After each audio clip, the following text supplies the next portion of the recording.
All right. It is Monday, and we're here just barely. Barely. I mean, it would have been 3 weeks. I know. It's crazy. That's why we're here at 6 o'clock. Yeah. Hey, we're Power and Speed, I think. 908-751-0211. And you got to share us on Facebook and Twitter and Instagram and Snapchat and all that shit that Tad never gets out because he's half brain dead. Do all that stuff. What's up? Nothing. I have an association meeting tonight. Yeah, I so heard. I'm stuck. And then I don't know if you notice, but the chair across from me, which is usually occupied by a rather strange individual, is empty. Yeah, he's not here. And I heard split a ball joint or something, and who knows? But so he is stranded. Why couldn't Fudd bring him? He needs all three. So, okay. What can I tell you? Okay, that was harder than I thought. But, so moving on. You're not, come on, dude. Really? You killed me. I didn't expect that. I know. So anyway, yeah, Tad. He sent a picture of the ball joint broken off, and along with a picture of bacon spam or something. Yeah, and Tad and I took a little drive this week. I heard about that too. You went to a car show? No, we were going to a car meet. Would you like to know the difference? I suppose I do. A very defiant Tad told me it's not a car show; it's a car meet. And why is that? No vendors. To have a car show, you have to have this. Listen, this was 2 hours driving around with this nitwit. Wait, to have a car show, you have to have vendors? Yes. Well, like popcorn guy and I don't know if trophy guy. By this point, you couldn't get into it anymore. By this point, you had a gun in your mouth. I had to leave it because Tad just had me drive to the border of New York because the car meet, not to be confused with show, was going to occur at the scenic overlook off Route 80. In case you guys are wondering, that's about a 2-hour ride with Tad one way, right? No, about an hour and a half. Every bit of. Yeah. And that was all right. He came to my mom's house to help me because she needs a railing. Yep. You know, she's got to get some stuff done around the house. So I was like, all right, cool. Sure, Tad, we'll go. We drive. First off, on the way there, he had the directions. He had the point in his ways.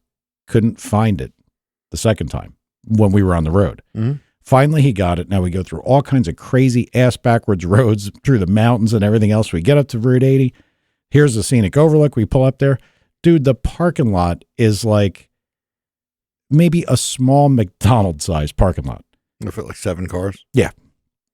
And I'm like, as soon as we got up there, I'm like, Tad, we're in the wrong place. And no. This is what it says. This is where we need defiantly. Don't care. This is. So we're driving home, and I'm a little miffed, as you could imagine. Mm-hmm. A little hard on Tad, mm-hmm. as you could imagine. And I said, Tad, he did get out to take a picture. Well, he wouldn't get out to take a picture. I said, get out and take a picture. He's like, no, you're going to leave me here. And I probably would. Which you would have, yeah. But he had the picture. I said, post that and say, I'm here. Where's everybody else? He posts it. We're driving along. He said, you go check your posts? And he goes, let me go look. He looks. Wrong place. No shit, Tad. He argued with me for probably 20 miles. Until he stopped arguing. Until that happened. Jesus. Why do you do that to yourself? Because I wanted to go drive my little truck. Yeah, I know that. But you had to know there'd be a bad ending. You had to know. It's just that the circus. Is it ever? And, you know, you did tell me I hit the retard trifecta. I have Tad. Yes. I have Fudd. Yes. And I have John. Oof. And I'm sure it probably has expanded. Yeah. But I wanted to play my truck. I wanted to go for a long drive. And, you know, I can't remember, was it you that said, little truck? What are you talking about? To me, it feels like a little truck. Yeah. I'm like zipping around. I feel like I'm like in a go-kart. Yeah. Well, compared to the excursion. Right. But I am having a lot of fun with this. I am. I know. It's pretty cool. Mm-hmm. You knocked 8/10 off the quarter. I got it to get, well, you know, and again, look, I'm not stupid. I'm using the TRC thing. That's all right. Which I don't know how good it is. It's accurate to the millionth. Well, previously. Telling you. Previously, it was in the 15s. Now I got it to go like 14, 4, 5. Yeah. And now when you jump on a throttle from a complete idle, spinning tires a little bit. Nice. I like it. I'm getting there, little by little. A lot of phone calls, a lot of light bulb moments as far as why things work, how they work, the method behind it. Lambda. Can't talk about air fuel anymore. No, why would you? We'll get abused by certain people, and rightly so. But put the flex fuel sensor in. That was a really cool deal from DSX. Mm-hmm. Went right in, worked. That's what started the whole air fuel versus Lambda discussion. And I got to tell you, I'm having a blast. Now, how much am I really learning that I can apply? I don't know, but I'm enjoying this. Well, you must enjoying the process. You must be learning a lot. I mean, the truck's faster. I think so, truck. But you know what? The things that I'm learning, I'm not 100% sure if I've really learned something or I just think something. You know what I mean? Like I always need validation in what I've observed. Yeah. Because I can't be 100% sure. I mean, I'm not going to be the guy that spouts off in here. I know how to do everything. Don't call Banish, call me. No, not even close. Yeah. But I've drawn a lot of conclusions. And so far from the people we've talked to, I've called you up a million times, said, call this guy, call this guy, call this guy. Yep. I want to know specific things about the stock computer. I think so far, I don't think I've had anything that's been too off the mark. No, it's been good. But no doubt. It's a lot of fun. But I do have questions about it.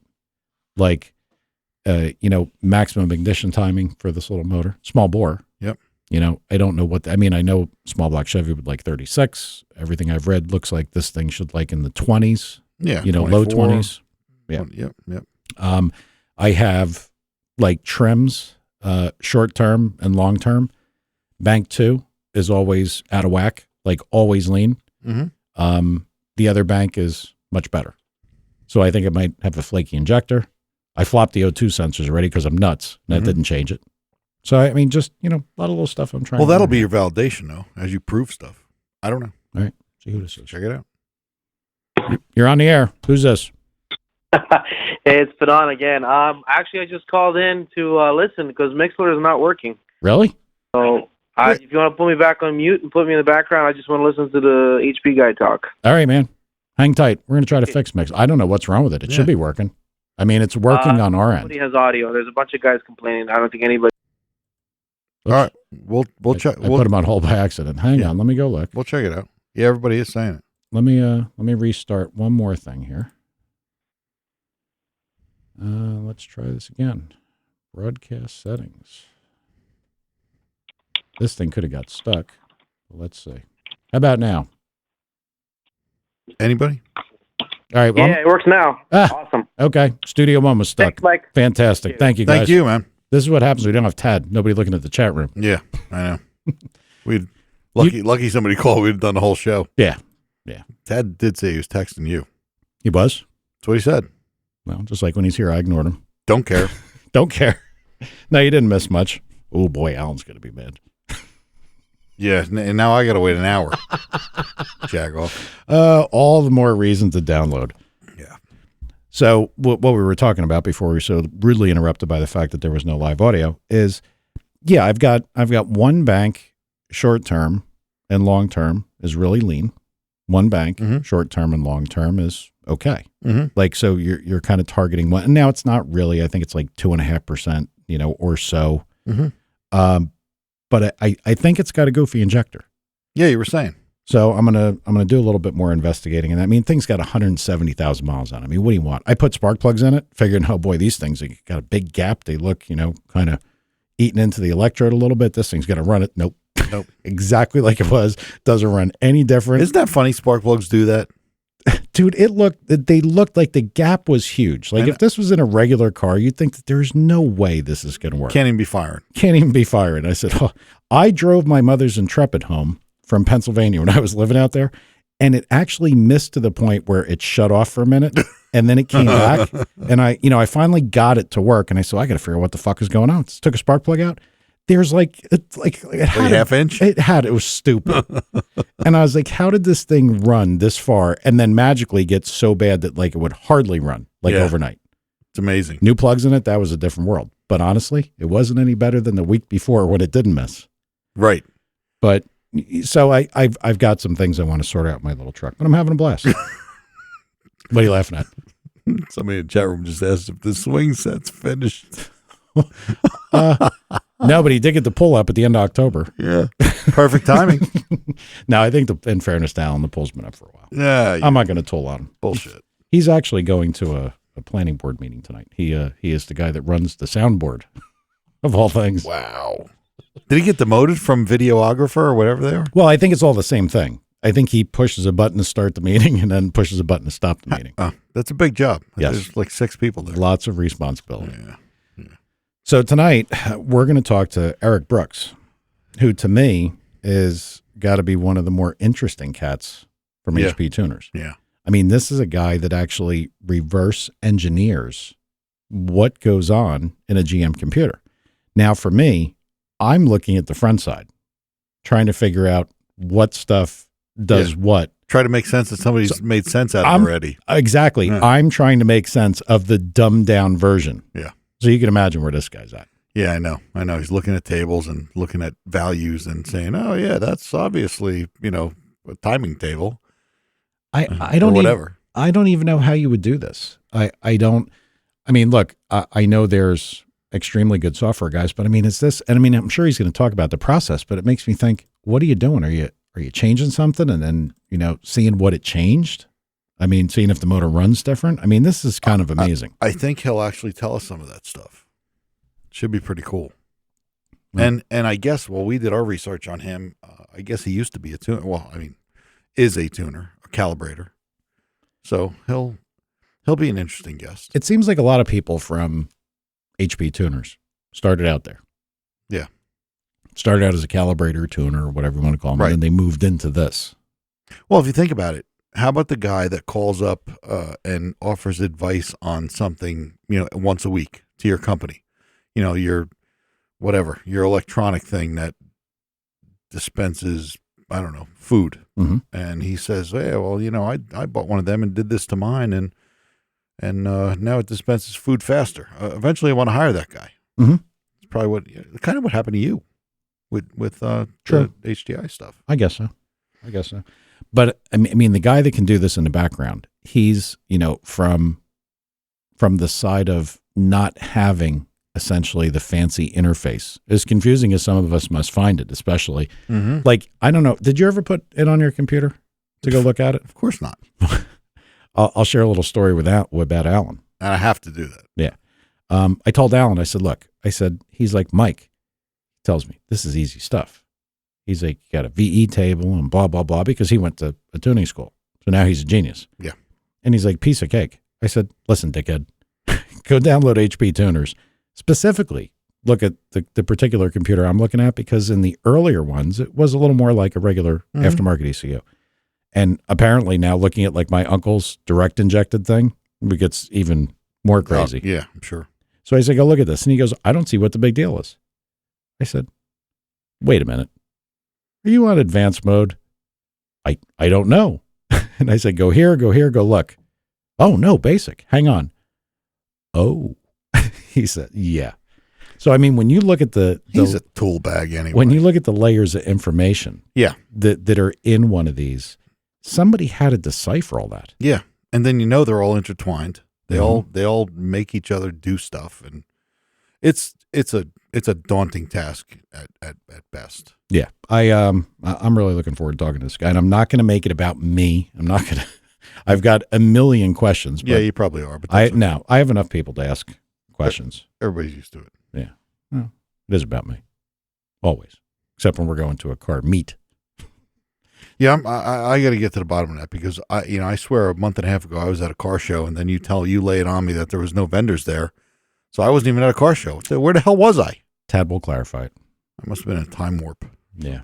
Yeah. So that was so what time is that? Now I see, because our time all skewed here. Yeah. What time is he actually supposed to call in?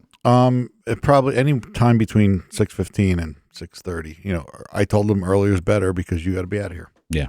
Yeah. I have no choice. All right. Well, this is the first show since you got back from SEMA. Yeah. Anything good? Anything new? Yeah, I mean, there's a lot of stuff at SEMA that's new every year, but, sadly, I don't get to see most of it because, I'm in my booth. We have meetings pretty much all the time. In fact, I forget who it was. One or two of the guys said they walked by a few times, and I was in meetings. They couldn't talk. They want to say hi. It kind of sucks that, you're kind of in one of the meccas of the racing world, and you could see all kind of new cool stuff. Yeah, but isn't SEMA, and I'm not bashing SEMA, and I'm not sticking up for PRI, but isn't SEMA like still a little bit too much like car wax? And Yeah, it is. And you know what? Somebody just popped on, Bank Shift Billy. He did stop, and we got to talk a couple times. Really cool guy. I forget the other guys that were dropping by, but yeah, I mean, I don't get to walk around too much and check out new stuff. Mm-hmm. And I don't, new products, they put that as far as away as they possibly could for some reason.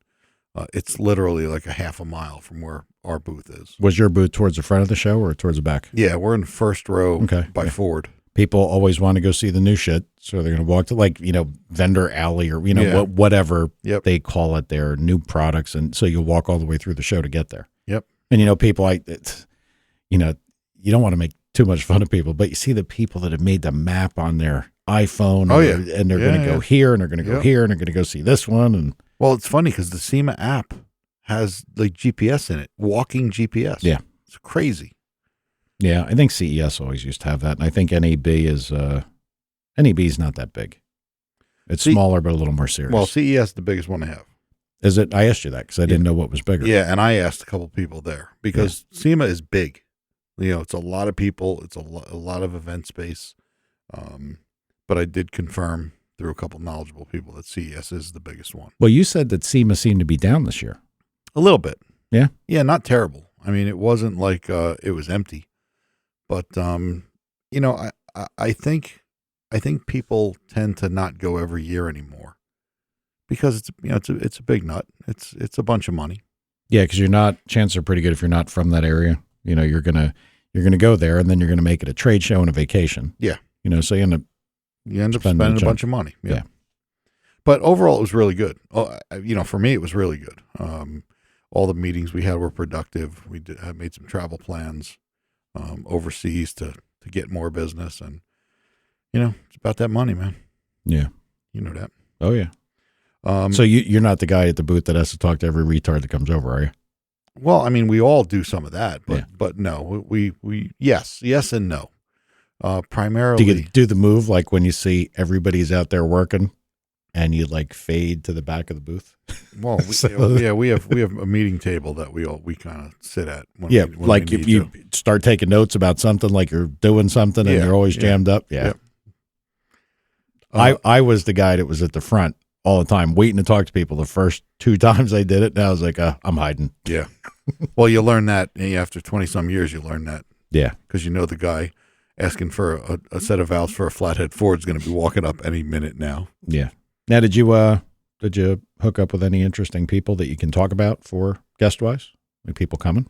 Not at this point. I can't talk about them because I didn't solidify anything yet. But there are a couple. There's a couple decent ones. But we have some interesting stuff in different aspects of the race car.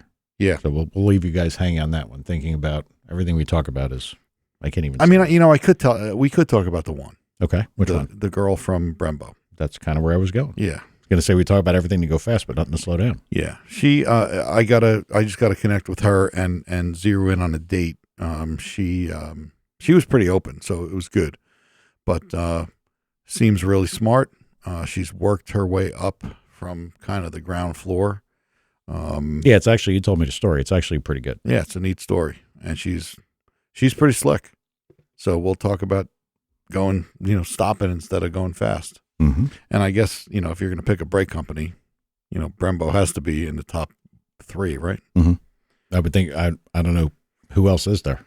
Well, I mean, there's a few. I mean, Willwood. But aren't they kind of, I'm not knocking Willwood. So if somebody from Willwood's listening, please don't shoot me. We used it on our race car, but I think more Circle Track. I think more like not so much. No, I think Willwood does everything. Yeah. They have a big brake streetcar line. They make them for the Tahoe, man. Really? Yeah, you can get big 6-piston, 14-inch rotor. Stops just fine. Know why? Cop brakes. That's right. That's right. There's a couple brake companies, but when you talk about brakes, I mean, if you look at cup brakes, they use Alcoa. They use there's a couple different names that may not ring a bell with a lot of people, but Brembo's probably the biggest and most. Well, and they popular. do OEM stuff too. Sure, tons of it. Yeah, tons and tons of it. So yeah, that ought to be good. It's a neat thing to talk about. The other place I was right after SEMA, flew home. You went to that import meet or something, right? And where? It's not a meet. Yep, car show. No, it's a race. Because there were cars. Wait a minute. Now we're going to introduce another variable. We got meet, we got race, and we got show. Well, if there's racing, I'm going to have to get Tad to clarify this. Okay. Well, I'll just take a shot at it. There was racing. There were vendors. There was food. So I think that's a race, or maybe you could just call it an event. Okay. Well, whatever. I thought it was import. Yeah, import versus domestic is what it's called. Okay. And that was, that's always cool. Ton of people. Everything is fast. And I don't want to hate on the Honda guys because Honda guys, actually one of my customers was the first Honda,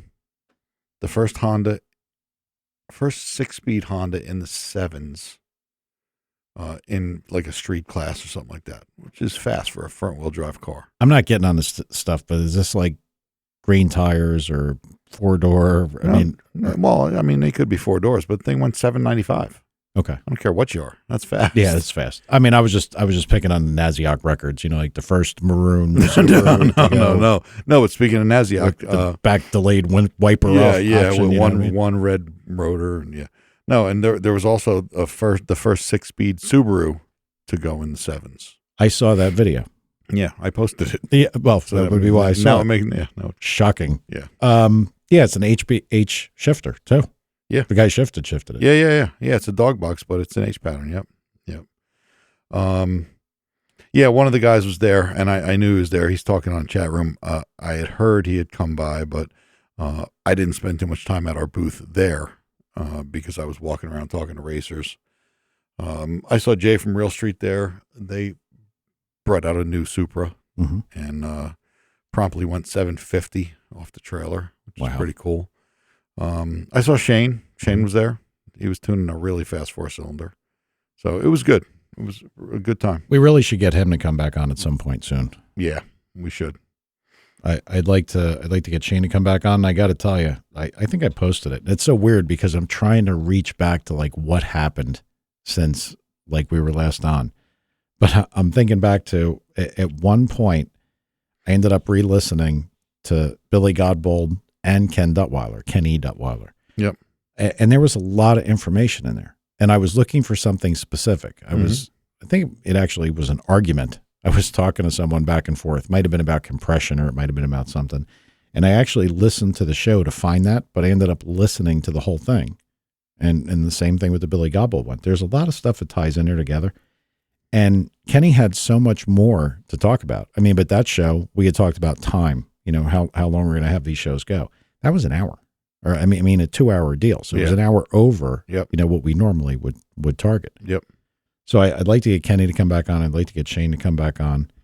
I'm trying to think other people. I mean, Billy Gobble would be great to come back on and talk about some of the new stuff because I saw they had stuff, I guess it's a polish or a surface treatment. Yep. At Comp. Yep. So I'd like to have them come back on and talk about that. There's a lot. Mm-hmm. I mean, we need to have JC back on. Yep. He has been on in a year. Yep. And he was always a great guest. But we need to branch out more as well. There was something on our fan page about. Like Bangship Billy was asking for a clutch guy, which would probably be good because there's a whole lot in that, especially when you get into the level of a clutch, not just a clutch to make the car go or stop. Okay. But a clutch that has to do stuff between gear changes that will give enough slip that, shake the tire. And there's a lot to that. I actually have a clutch guy. And I have a meeting with him at PRI about another issue. So that's actually doable. Okay. The owner of McLeod, I know him pretty good. And people are looking for chassis guys. And we could find chassis guys. Well, I mean, we've had Tim on, but I don't know what they're looking for when they want chassis help. I mean, you talk about how the car functions. I mean, are they looking for technical stuff? Is there any real application of that? Like, I mean, if a guy's got a 4-link car, does it apply to every 4-link car? I mean, the principles, I wouldn't even know where to start with. Yeah, me neither. And then who do you ask? Do you need to get a Rick Jones or somebody like that. I know a guy that owns Precision Race Cars, Joe Gambino. I don't know if he'd be good enough, or I just don't know, because that's one thing I know nothing about. And with all this stuff, it's like the stock computer stuff. Everything kind of interrelates to everything else. Yeah. Like, your air mass might affect other things that you're not. So now when you're talking about a chassis guy, well, now the chassis has to work with the power level, and what do you do to manage the power level, and how does that affect the chassis? It's like cascading variables. Yeah. So I don't know if you can have a generic discussion about chassis stuff without getting into real specifics. Well, maybe one of our listeners or some of our listeners can make suggestions on chassis people. Okay. Well, what about Lutz? I thought you didn't like him. No, I like him. That old gag. Yeah. He probably could. Is he living down there now, or what? What is? Because I don't know. He's from Pennsylvania. He's close enough that he could actually come here. Yeah. I don't know what he's doing. He was at SEMA. I saw him at SEMA. He walked by and give you a dirty look for all his bad shit you said. He came over and gave me the finger. For anybody who didn't listen to this, somehow or another, we never really talked about Lutz, and everybody started saying, "Oh, Tom hates him." Yeah, it was completely unfounded. Well, what happened? No, it wasn't completely unfounded, because I think in the beginning I did say it was kind of goofy that he was from Pennsylvania, and making like he was one of the Oklahoma street outlaws. Well, how does that turn into you hate the guy? No, yeah, I know. I'm agreeing, but who knows? He's a potential. I heard he's a really nice guy, like a good guy. So yeah, he is a potential. We'll see about that. But anyway, there was some talk on our fan page about piston coatings. Mm-hmm. And listen, I'm going to have to hammer Rich Mogul, because he wrote one of the dumbest things that ever could be written, and you'll appreciate this. Do you remember the story I told you about a certain Ford engine builder and the logo in our screened? Yes. Well, it's like. Well, Mogul said something really similar to that, like shockingly similar. Oh, God, I want to talk about that. I know badly. We can't. I know.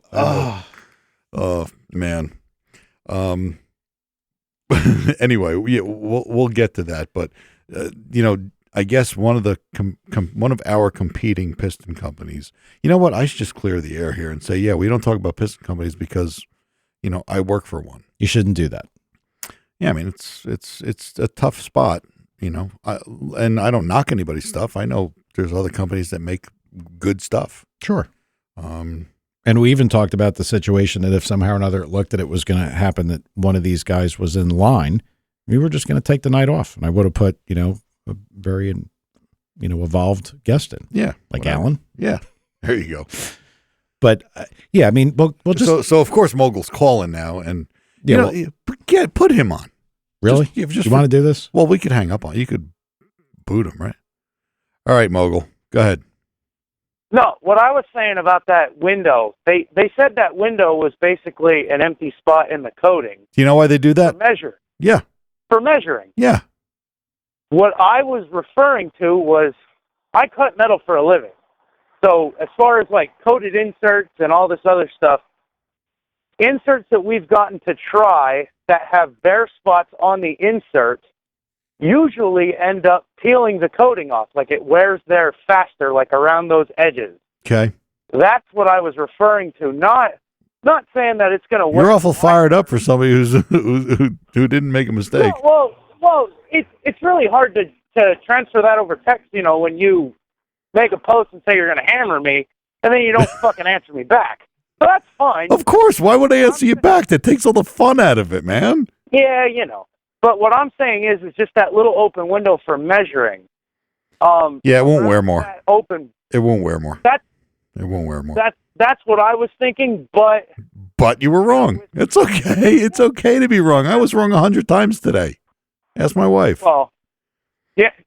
What's that like? Mike was only wrong 55 times. Come on now. And he lives alone. Imagine that. All right, but Rich. That's the only thing I was referring to. So okay. Well, get your... All right, you had your 15 minutes of fame. Yeah, we're done with you. All right. Yeah. Thanks for calling. He's a good guy. We have more important guests. Yeah, we do. Eric, you're on the air, sir. Good to be here. So, everybody, this is Eric Brooks. Works for HP Tuners in some capacity. I think he's going to explain kind of what he does, but as usual, we produce guests that are smarter than we are. So, how's everything, man? Oh, doing good, man. Doing good. Just trying to get caught up from being gone and back in town now. Well, that's good. Yeah. So we spoke briefly about what you do, and you know, I know Mike's got a million questions, and our listeners have a lot of questions. But give us kind of a short version of what it is like, you know, precisely that you do there. Okay. Generally, we define or decide what vehicles we want to support, and sometimes I'm involved in that as far as on the Ford side goes, and you know, work on making it happen. You know, as far as mapping out parameters, and also on vehicles that we already support, figuring out if we're missing something, or you know, some guy's got some weird issue. Trying to figure out what's limiting the guy from doing whatever it is that he wants to do with the software, and also we add, you know, new things to our scanner software. So is this kind of one of those things that, I mean, is part of what you guys do based on feature requests? Like if you wanted to do something in particular, you know, we would look to find a way to do this, or you're filling a void for a problem. A little bit of both. You know, whenever we add support for a new vehicle, I try to figure out, you know, okay, what do we need to give the user access to? What's you know, what kind of crazy Frankenstein project is a customer going to use, and what does he need access to? And you know, I try to cover as much as we can, and then you know, we miss things, and you know, people come up with weird things that they want to support or whatever, and we just try to go about the best way to give them the ability to do what they want to do. So you, I would assume you don't get too much help from the OEs. So, No. I mean, do you? I've heard that, but I guess you have to base some of this on experience that you've had. But I mean, what do you look for? You know, when you break it down, I mean, engine control is, you know, everything it's got to do. You know, from calculating ignition timing to controlling the throttle body on the newer stuff. So you know, you have a general idea of what all it can control, and then you just have to figure out how each, you know, different manufacturers control things. So you know, I can't get into real specifics of how we drill down to do those things, but you know, it's usually like searching for a needle in a haystack. Yeah, I would imagine. Yeah. I mean, I'm thinking about like if you were looking for network traffic and using like Wireshark or something to find something that's going on. I mean, I can't even imagine. And then, you know, as time went on, we went from probably a basic mass air system to, you know, volumetric efficiency. I mean, we go base pulse width, like with old stuff and all the way through. As these strategies change and get more and more advanced, I mean, to me, hats off to you, buddy, for you guys to figure out how the OEMs are doing this. Yeah. My God. Yep. So how many? It takes a lot of coffee. I bet. So, just in general terms, let's say, I don't know, 15 years ago, you had a GM ECU, and today, how many tables were then and now? Like, how much more sophisticated are they now than they were then? You know, I'm not the GM guy to ask. You know, my okay, use Ford. Ford. Use Ford. Yeah. Number of parameters. You know, let's go with file size. The size of the file in a PCM from say 20 years ago. I don't know. That's like the Mustang ECU was 216 kilobyte, and now they're 8 megabyte. So you know, look at how much more code is there. How much faster the ECU is to run on this code, and on top of that, the newer vehicles, you know, they split things out into multiple modules. This is no longer just a PCM controlling engine and transmission, and you know, some of the other things like, you know, instrument cluster and stuff. They split it out to, you know, some of these cars have, you know, knocking on, you know, 50, 60 modules, and so you know, it seems like some of these high end models, you know, just a different computer for each and every little thing. You know, yeah, and thinking about that from a data perspective. Go ahead. I'm sorry. they're all interfacing with each other, and we have requests sometimes to do things that that our typical module that we support doesn't control anymore. So we've branched out and have actually started working on some of these other modules as well. So you have to jump into the other modules to accomplish the things you really want done. Like somebody's asking for a feature and it requires communication. So, and knowing how to, perfect example, I guess, on the GM stuff would be the fuel pump control modules. Yep. Because I just saw that on somebody's. It might have been Jeff's or mine, where it said, this has a fuel pump module. You got to get in touch with us to do this. That's right. Yeah. And now, all this stuff to me, and what he was saying, what I was going to say before is, you think about the amount of difference in code there. I mean, oh yeah, that's a huge amount of data. It's mind blowing. It really is. Yep. So it's not getting any easier, that's for sure. Yeah, I guess it never will. So how long you been with them? Let's see. I started in 2013, about this time. So what's that, 4 years now? And you were a calibrator before? Yeah, I had a tuner shop myself. Okay. Yep. So with that, coming into this, I knew kind of the things that pissed me off, or were hindering tuners from doing a better job. So I come on board wanting to make a better tool. Yeah, you kind of had your wish list of things that you would like to be able to do, but there's just no functionality to do it. I got it. Right. Did they kind of hunt you down, or it was kind of mutual? Because we were talking before you came on that Yeah, it was just being at the right place at the right time, and I'm running to actually our sales guy, Jay Payson, whom I've known for a number of years, and to be honest, he could probably better answer the question of how it even came up that I was going to take to try to get the job. But it's been good ever since. So we talked briefly last week, actually, when you were supposed to be on, and I guess SEMA screwed that up, or I screwed it up, or something happened. But you were telling me a couple of cool things, like in Ford, some of their strategies and some of the stuff that they control. Tell us something cool about something that people wouldn't expect to hear. Like you were telling me about the table for chain stretch, which completely blew my mind. Yeah, that's probably got to be the oddest thing that I've seen. And Ford likes to, for whatever reason, model everything. And in the GT350s, I come across the time and chain life expectancy or something. So they modeled how long these chains will last, and it's based on total number of revs within these certain RPM ranges. And so it keeps a running tally of how many RPMs that you've been spinning, and once it exceeds a certain amount, it sets a check engine light, sets a code, and then once you get a little bit closer to being 100% of the life, it actually triggers a rev limit of, I think, 6,000 RPM or somewhere in that ballpark. Could you imagine all Mustang people getting that point? To see No. Say again?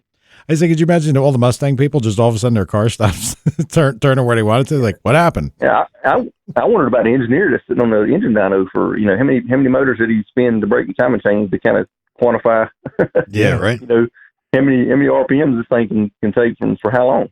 And their fear is that because the chain stretch, the cam events aren't where they're supposed to be, and they could have piston contact or something like that.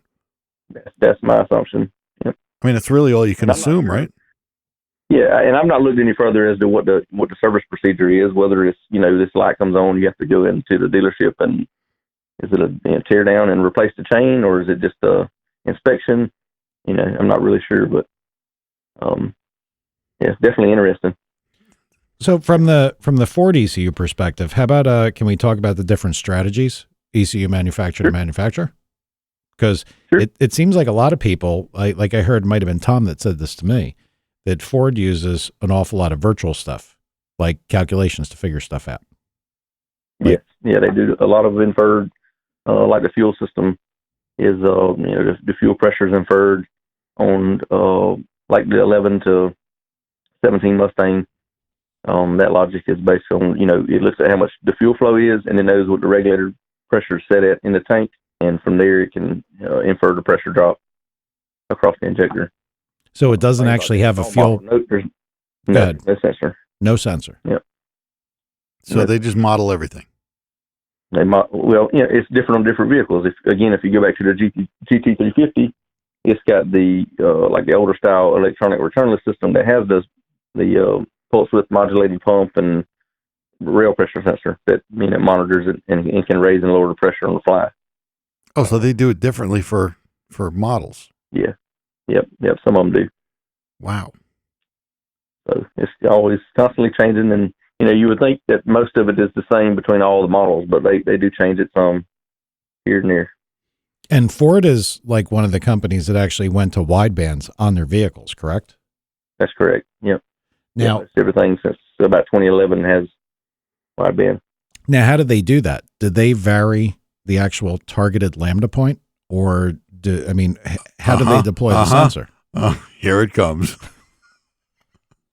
They do have a wiggle that they do around Stoic.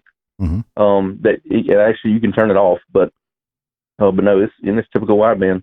You set a target and it's pretty rock steady. Okay. So there's no wiggling. So if they model everything, the widebands are just another check. Yeah, it's a typical closed loop correction. They have to bake in something for everything aging in the system, injectors aging and fuel system degradation. Over time, it's got to be able to correct itself, to meet emissions and what have you. Yeah, I guess everything in the end is just a final check. That's kind of how I'm seeing that. Is like you can have every offset table, every modifier in the world, but in the end, if you're in closed loop, that's going to steer you in the direction you got to go. Yep. But that's right. You got to have that for the variances in fuel quality and everything else. It's got to be able to self-check it. And, again, you're talking about how things are modeled. The Ford flex fuel stuff is all modeled. It looks at, if you refill the tank, if the fuel level exceeds a certain percentage, it assumes that you've, been at the pump, obviously, and it could possibly have put in, E85 or, some variants of ethanol. And on the Keon, it will check the fuel trims. If they've changed, it'll assume that there's a certain percentage of ethanol added, and it'll lock that in. So wait a minute. It knows that you put gas in the car because of the big change. Wow. I think it's on most of the models I've looked at, I believe it's like a 10% change, 10 or 15% fuel capacity change, and or fuel level change, and that allows it to run this logic that it'll look at the fuel trims, and if you crank it up and it's automatically showing lean, it will say, hey, the ethanol must be in the tank, and then it keeps working to zero itself in on what gets it back to where it thinks it should be. Yep, and you can actually log it. It's called inferred octane, or not inferred lambda, whatever, and it'll change itself. Who thinks of this stuff? I don't know. But it's pretty slick, from a logic standpoint. Yeah. How do we? When should we start sampling the fuel? Well, hey, dummy, how about when you put fuel in the gas tank? Yeah. That's when we should look and see what it is. I wouldn't. I'm sure it's a bean counter thing. It was cheaper for them to pay a coder to code this stuff in one time versus put a sensor on every vehicle. Yeah, and probably one less thing to go bad. What? It didn't go bad. That's pretty damn amazing. That is cool, and now that you say that, one less sensor. Mm-hmm. So that's why they model so much stuff too, probably. You just get away from sensors on everything. Yeah, and it makes it pretty easy because if you look at, so all these parameters are available in most of the operating systems. So, the F-150 would be flex fuel, but the Mustang's not. But it's the same engine. So, and a lot of times the actual calibration data is already there. It just needs to be enabled, and you need to put, a fuel system that's capable of supporting it. Yeah, it's funny. I think I just kind of said something like that to Tom. Like, I have a little goofy Tahoe I've been messing with, and that thing had a virtual sensor. And I said, look, the methodology that I see here that this uses, this is probably in every GM computer. They could do this. It just calculates a trend, kind of like exactly what you're saying. Yep. But then the fuel system, if you just turned it on and you needed a chunk more fuel because of ethanol content, you'd have a problem. Kind of neat. Right. Yep. So what else? Yeah, very smart. Yeah, well, obviously we always find this stuff out. But what else? Tell us some kind of one of the goofiest things you've ever found next to the timing chain. Timing chain. Let's see. Oh man. Oh, drawing a blank. All right, the coolest thing. I don't know. hell, it's all cool to me. I mean, if it wasn't, I couldn't sit here all day and stare at it. But Yeah, I guess that's kind of what drives me. It's just interesting to see, you know, particularly when you go from one manufacturer to another, you know, how they both do handle the same type of scenario. You know, whereas GM uses a sensor, Ford doesn't use a sensor. You know, That's the kind of stuff that I like. How they model speed density, those types of things. You know, it can be pretty wild how complicated some systems can be compared to some of the others that are out there. Yeah, I mean the getting to the why of how they've come up with how come this stuff works. Like why are they doing what they're doing? Then once you get that, then you kind of understand it. Yeah. But I mean, you know, like I said before, like looking at, I haven't looked at a Ford tune. I honestly haven't. I don't know anything about them. And I mean, I picked up HP tuners like 3 weeks ago for the first time. Yep. Ran out and bought a truck and everything just because I wanted. I mean, it's just, I guess, bucket list of shit to learn. Sure. But when you look at like all the different things that are thrown into this, like the transmission stuff, like how does that seem to vary from manufacturer to manufacturer? Is the trans stuff like a strategy all kind of locked in? Like does everybody sort of do it the same way at this point? No, not really. I mean, and the biggest way to look at this, and I'm not looking at the GM side of the 10-speed, but, you know, just from talking to my coworkers, how things are handled on it versus the Ford 10-speed, which I have been working on, it's done completely different, even though, you know, so they say it's virtually the same transmission. So, you know, I'm not sure, you know, what pieces of hardware are different in the two transmissions, but they're handled on the software side completely different. You know, whereas Ford's using output shaft speed and things for shifting, I think GM's still using, you know, mile per hour set points and stuff. Yeah, and I mean that's such a set of events, especially with a 10-speed deal, of things coming on, things going off, and all being perfectly balanced. I mean that's got to be and in short periods of time too. Yeah, the more gears you add, short periods of time and varying load. Yeah. And it's a ton of parameters to control this thing because you got to think of every possible shift combination this thing can have. Say from fifth gear, you can shift to first gear, second gear, third gear, fourth gear, sixth gear, seventh, eighth, ninth, 10th, and so for that one gear change, you got ongoing elements, offgoing elements, and then there's multiple modes this transmission can operate in. Whether it's, you know, the Mustang GT's got a track mode that changes all this stuff. So you can, you know, if you do the math on this, it comes up to be a pretty hefty number of parameters to do basically the same thing, just for each shift. It's kind of overwhelming. I've been trying to best lay it out in the software, you know, it makes it easy to look at, but there's no really good way to do it at this point. So I know you've said that you're the Ford guy, but if you know, which manufacturer makes it the easiest to deal with their stuff, or do they? I've always heard that Chrysler is really, really tough to get into. Is there any truth to that, or is, you know, what's your... Chrysler has made getting into the ECM much harder. They're apparently very against what we do, I guess, because each year is just a little tighter. GM has started to tighten up, and Ford's not really too tough yet. You know, I'm not sure if they like us in the aftermarket. I really don't know what drives one company to be tighter with things versus the other. But well, it seems to me that Ford really puts out that they don't mind people working on their cars. It's just how it's been for a long time. No, Ford was always more friendly. Like you had Ford Motorsport, and you had, you know, them giving you computer stuff to use. They were much more actively involved than GM was, and honestly, that's when GM had their L98, you know, tune port type motor, and you had the Mustangs, and all of a sudden everybody was like, Chevy who? Right. Because you just wouldn't. Right. I think they used it as a sales tool, and I think it worked. Right. If you look at the latest Mustangs, I mean, since I'm thinking 2011 to 2014, the Mustangs were mass air. Most things were mass air still, except for the EcoBoost.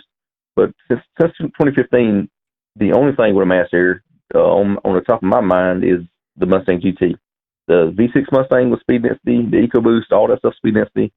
And, you know, it makes you wonder why out of all the cars they make, this one car has a math on it. And, you know, obviously a math car is a little simpler to tune. It makes me wonder if they do it for us, you know. But, you know, I don't know. I don't have the answer to that. Yeah, but, could be. You know, if the next Mustang came out and we couldn't tune it, you know, how many would they sell? I don't know. Yeah, I mean, the culture of people, I mean, look, certainly guys would buy a V6 Mustang. You know, I mean, there are people that do it. You know, we laugh at them most of the time, but they do. Mm-hmm. But the guys that are looking for the good version of the Mustang, chances are pretty good at some point they're going to start messing with this stuff, and the computer side of things becomes very important. Ford has to know that, and Chevy has to know that. Of course they know. Of course they know. I mean, what can you change to add performance to the car that doesn't require some type of manipulation of the calibration? Really nothing anymore, right? Put a cold air kit on it. You need a tune. You want to change the gears. You need to manipulate the tune. You know, you put wider tires on it. That's about it. Yeah. Right. But if you put taller tires on it, that's right. I said wider. Yep, I know. Yep. I was just wondering if there was something that somebody figured out, like, oh, well, your potential StabiliTrak stuff could set a code or whatever the car's. Who knows? Yeah. Hey, one of our listeners has a question. He wants to know if if the Ford MAF can be rescaled in your stuff. Yes. Yeah, as far as changing the MAF curve itself, yeah. If you replace the MAF and stuff, plug in the right values and yeah, because he says that they seem to read in scanner past being pegged.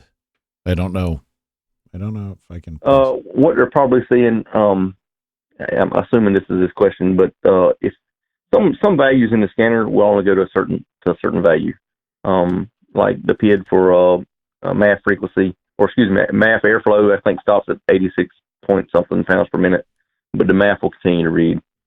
So Ford makes it pretty easy the way they store data in the factory calibration that most things don't have a limit. So many years ago, you would hit these hard limits, and then you had to go in and scale injector data and engine displacement and stuff like that to get under these values.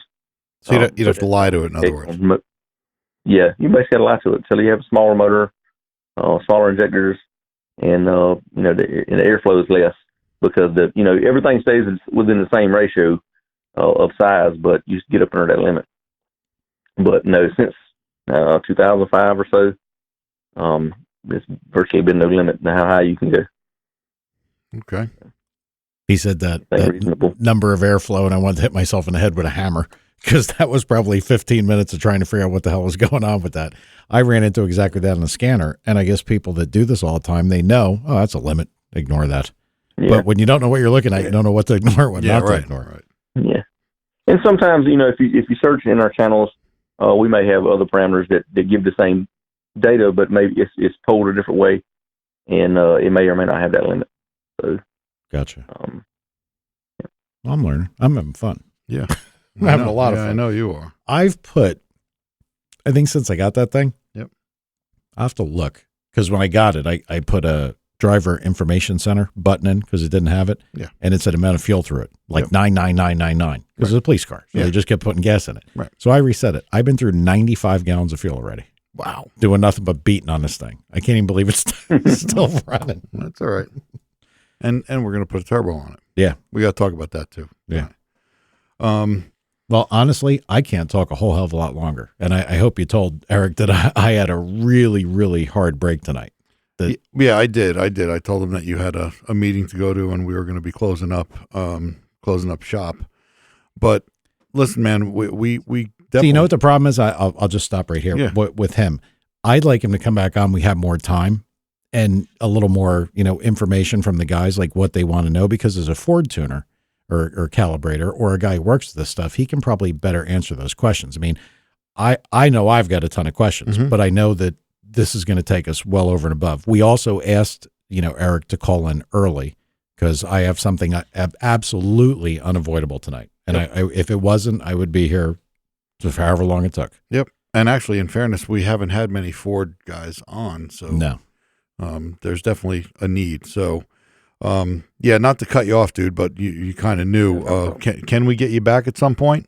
Oh, for sure. Yeah. Just let me know when, and I'm here. Okay, cool. Are you, I want to know personally, you go to PRI or you don't? I forgot. Yes, I do. I don't go every year, but this year I will be there. Okay. You can be walking, or are you going to be in the booth? A little bit of both. Okay. Yeah. Well, we'll get together. I'll find you. Okay. I'm sure. Yeah. And there's actually a lot of people say, get more into the Ford stuff. And it's unfortunate. And I'm not knocking any Ford guys. I'm a GM guy. And I think that's like kind of how you were born. Yeah. Your parents were GM guys, but I got a Ford truck, that old deal. Yeah. But I have nothing against the Fords. Nothing at all. And I'd like, and I think that the principles of learning how all this stuff works got to make you a better calibrator. Yep. Because you got to think about wider stuff. No doubt. No doubt. Oh, yeah. So, all right. Well, listen, man, again, sorry about the craziness getting you on here, and we look forward to getting you back soon. Sooner rather than later, Yeah. if we could. Yeah, we could. No doubt. So, but anyway, enjoy the rest of your night. Thank you for coming on, and it'll be better next time for sure. All right. Thanks, guys. All right, Thanks. man. See ya. Thanks. See ya. They want to tell me again, everything should be 1 hour. I mean, no, listen, it is what it is. It should, I guess it'll find its home. I have no choice, guys. I really don't. The condominium association that I belong to and that I have multiple units in, and my brother has multiple units in, tonight is a budget presentation and a budget meeting, and yours truly is the finance committee member, leader, chairman, president, whatever I am. Yeah. That'll tell you what kind of shape they're in. And Tom can verify if you go look at my wonderful picture that I put on. Oh, it's true. I look exactly like that. I don't give a shit because we're going to do this right and we're going to do it this way. And if you don't like me getting up there after work, tough. I asked them to move it and they couldn't. Yep. So I'm kind of stuck. And for all you guys that were lucky enough to meet Mike at Drag Week, he's going to go to this meeting looking like a homeless dude, just like he goes I'm not everywhere quite else. as homeless. You're kind of homeless. I shaved my ear hair. Okay, I didn't look that close, dude. No, but God. I have, relatively, I have a nice flannel on. You do. I look It's a good color flannel. quite stylish. I bought this you from do. Amazon. Okay. Amazon, $39.99. Nice.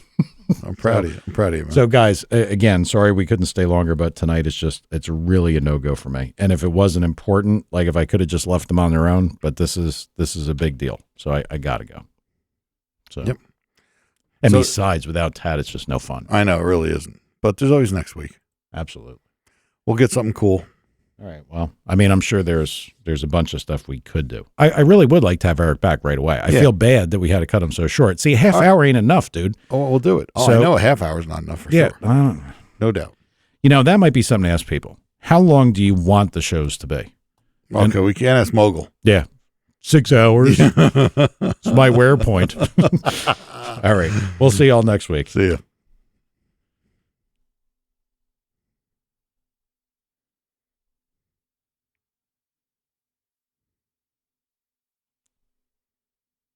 All right. Again, guys, I'm sorry. This is all on me that I got to go. And I didn't find out about it till I swear to God, I think it was either Thursday night or Friday. Thursday or Friday, yeah. And I'm like, oh, are you fucking kidding me? Yeah, I had no choice.